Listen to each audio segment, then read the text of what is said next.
Hello YouTube, this is Morgan, Airspeed Prime here at my next Sword Art Online episode review. This one's going to be for Season 1, Episode 20, General of the Blazing Flames.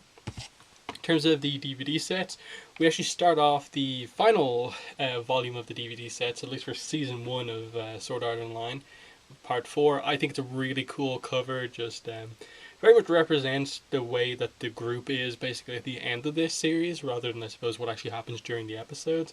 But I think it's very fitting, just that basically we start off focusing on like solo players primarily, and then just two characters, and then by the end it is this whole kind of mini guild, so to speak. So it's very interesting in terms of source material. As of this episode, we finish off Volume 3 of the light novel series, and then we go into Volume 4, starting with the next episode. So interesting stuff here. But yeah, this episode is definitely probably the one of the best episodes in the ALO arc in terms of action. In that this is the one where you have the Kirito versus General Eugene fight, which is probably the best fight in the whole ALO arc. Because it is kind of just one on one. It represents kind of at a top level what fights in ALO are between individual players. We saw a few duels in Sword Art Online, the Aincrad arc, and they were really cool because they were just basically straight out sword fights. But here we got to see a duel, but it's also with magic involved, with special swords flying. It was really just a cool dynamic, and then to have the kind of basically the fate of kind of three races in the game dependent on this duel was a very interesting kind of thing to have going on. But obviously the setup here is that the Salamanders are coming to attack this alliance meeting that's happening between the Sylphs and the Katsi, and if they take out the two leaders, they basically have huge control over the game. They're already the most powerful in the game, and now if they take out the two leaders, they could be even more powerful, and they're going to be the first ones to have a go at the World Tree. So obviously Kirito and Leafa knew about this in advance and are coming to stop this. And inevitably, what happens, of course, is Kirito steps in and fights with the leader of the Salamander army here, General Eugene, to basically fight to determine what's going to happen here. And it's a really cool thing because at the end of the day, this arc here, this little mini arc that happens kind of halfway through the ALO arc, is the only real kind of game focused story plot in this whole arc. In that everything else is about, okay, Asuna, they have to save her by going through the game. Because of the whole Kazuto Sugaha situation, and then how that relates to Kirito Leafa, you have that plot just with their relationship going on.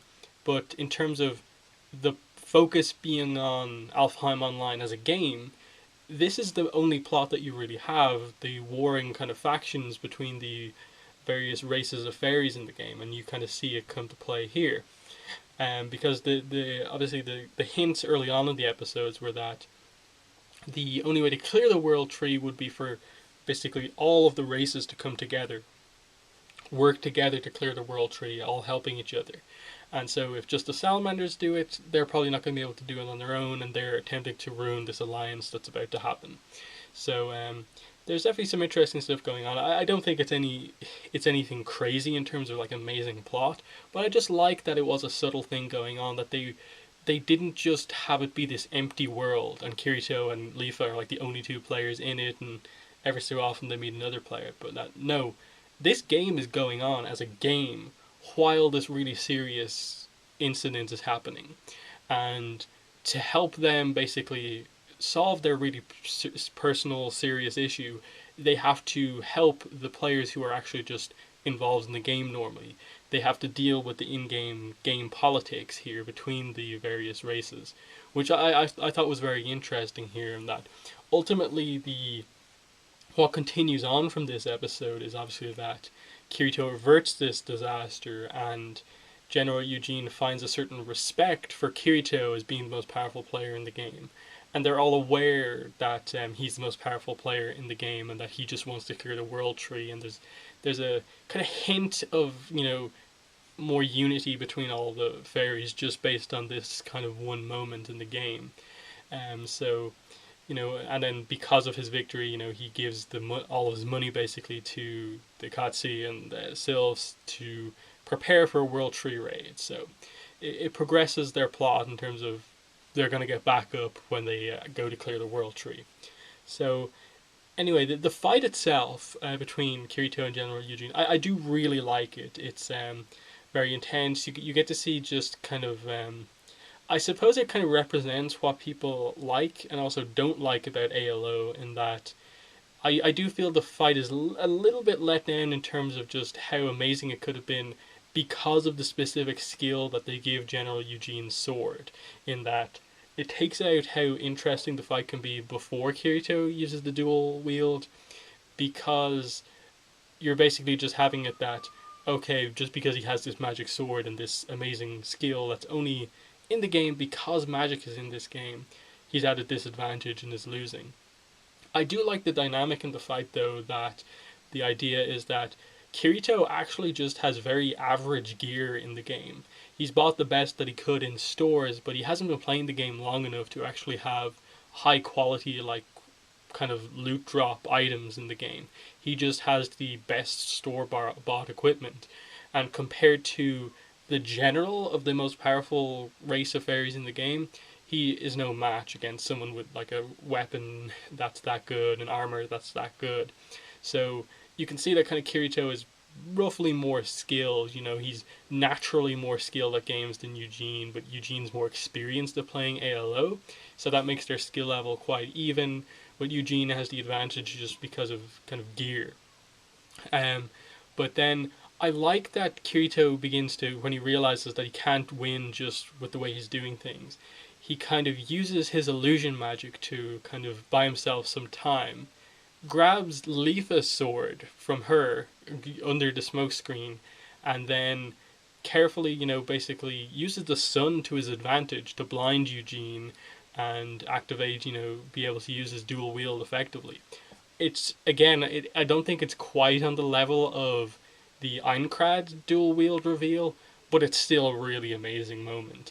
Because you know what he did the second he appears around her and she's kind of like, whoa, what happened? You see your sword's missing. You roughly know what's going on. But when he's flying towards Eugene and they're about to clash, and his first sword, his own sword, obviously shifts through Eugene's, and you're like, what's going on here? And you don't see his other arm, and then out of nowhere it just appears like, shoo. It's a really cool reveal, and I suppose it's kind of clever on Kirito's part that he realized that Eugene can't phase shift his sword in and out twice that quickly, so the dual wield counteracts this skill perfectly in that he just tries to block it with one sword, which gets rid of the shift ability, and he can actually block it with the other sword, and then he just basically overwhelms Eugene then from just with sheer speed of strikes and stuff like that, which is really cool, and just like absolutely annihilates him from there. And I like that because this isn't a game of death, he just flat out murders him, like chops him in half, and it's cuts all over the place. It's a really cool way to finish the fight, and just has like Eugene plummeting to the ground as like a meteorite. And after this, I do like how Eugene isn't just the evil bad guy, that when he's revived by Sakuya, he realizes that he's lost and he realistically is going to lose to Kirito in basically every fight that they have.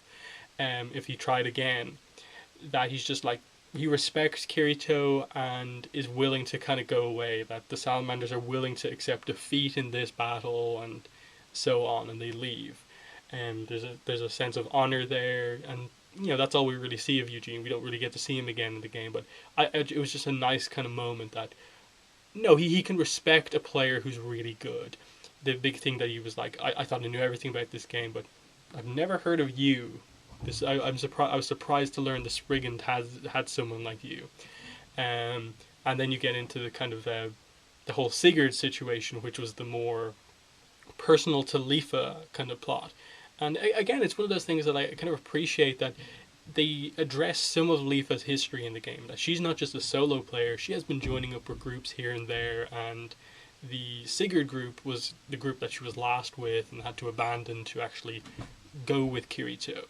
And it links into the attack in the early episodes, and obviously they now reveal to Sakuya that he has like betrayed the Sylphs, and obviously they've survived, and she basically, the punishment he gets is that he is basically banished from the Sylphs and has to be a renegade himself, which is very ironic because Sigurd basically branded Leafa a renegade when she left with Kirito, even though he, I suppose, didn't have the power to actually do that. And so it's very ironic that he ended up doing that. That he sided with the Salamanders because he wanted to be on the most powerful side, and then he didn't realize that Kirito is the most powerful player in the game, and that he could change the balance of all the races of fairies and stuff like that. It was, it was just one of those moments where, like, okay, the pushy player got his comeuppance and stuff like that. That he was being very kind of needy with Leafa, like pressuring her, like, you have to join the group, and all this sort of stuff. So you kind of understand why that needed to happen. But yeah, like it's not the most plot heavy episode. And in terms of, again, the main plot of being Asuna, to get Asuna back, and then the Suguha Kazuto relationship, you only really get two little moments. With Asuna, it is the fact that at the end of the episode you set up that, okay, she's making her decision to try and escape now. She enters the code that she remembered from using the mirror and escapes, and she's obviously going to try and escape herself. And it's a cool moment that she's making this move herself. It's a really strong move, and you hope that she gets out and gets back to Kirito and stuff like that. It's a really nice move because you thought that she had lost hope a couple of episodes ago, but no, she's going ahead with it now that she knows Kirito's alive. So that was cool. And then with regards to Leafa and Kirito, the big thing you get here is that obviously you get that scene where Sakuya and Alicia Liu kind of push themselves on Kirito because they realize how powerful he is. And Leafa kind of freaks out because they're kind of pushing themselves on him, gets a little bit jealous and kind of says, no, he's my... And she was going to say something about like boyfriend or something like that, but then gets really embarrassed, and you see that she's beginning to become attracted to Kirito in the game. And now we know that this is Suguha, so we know what the bad situation is here, that she still feels something for Kazuto, her brother, like treating them as separate kind of groups at this point in time, but she's kind of set on knowing that she will never kind of have the relationship that, say, he has with Asuna. But maybe with Kirito in the game, that she can get that relationship, but obviously that all goes wrong because Kirito is Kazuto, and when that actually happens, it is a really big moment. And I think if there's one thing that this arc does very well, it is set up that moment where in game the two realize who the other one is in the real world, and it has the impact that it needs to have given everything that's been set up, and it works really well because you see the kind of subtle development that it's nothing on like Kirito's side. Like, he doesn't really see her in that way, and it's made very clear with the scene with Kirito and Yui kind of going like, I noticed your heart rate, Daddy, got very high when those two girls were next to you, and he's just like, yeah, that's the way I get around girls when they're close to me. And then she's just like, what about me? And then both of them kind of make up excuses like, no, you're safe, and I don't really see you in the same way. So he doesn't see her that way, but she's beginning to see him that way. So it's interesting just to see how that actually develops. And again, the other thing I think was just that you really got to see her remember and know Kirito's intensity about the situations in the game, that she for a second kind of goes like, oh no, it's okay to give up, I'll try and save Sakuya here, you go off to the World Tree, don't risk yourself if you need to do this thing that you need to do.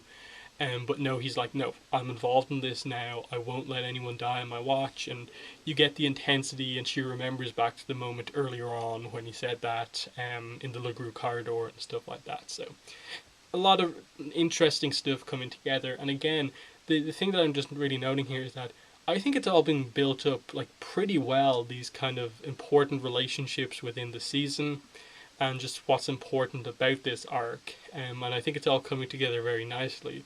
I think the what's holding it back is just that, yeah, the whole emphasis on the fairy side of things definitely doesn't suit a lot of people in terms of what they like in their games. And like the Aincrad arc had the really cool, everything's about swords and everything was cool, whereas fairies, there's some cool mechanics involved, but it takes a little bit to getting used to. But I think that the emotional kind of core of the plot and the character developments is still maintained from the Aincrad arc into this ALO arc, and we're just going to get into more and more intense stuff as the episodes progress. Um, just um, just a couple more episodes to go now, and we're getting into the very end of the season now.